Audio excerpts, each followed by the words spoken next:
Yes, Big Sam.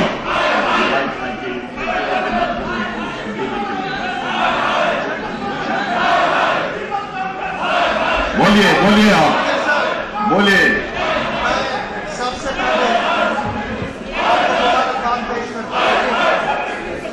आप इस governor house के स्पीकर मुंतखब हुए और मौजूदा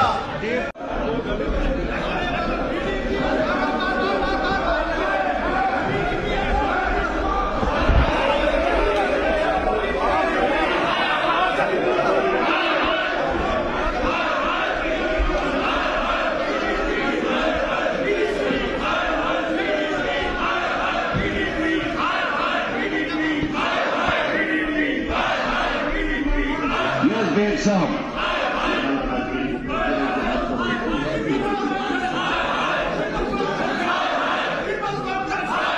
बोलिए बोलिए आप बोलिए।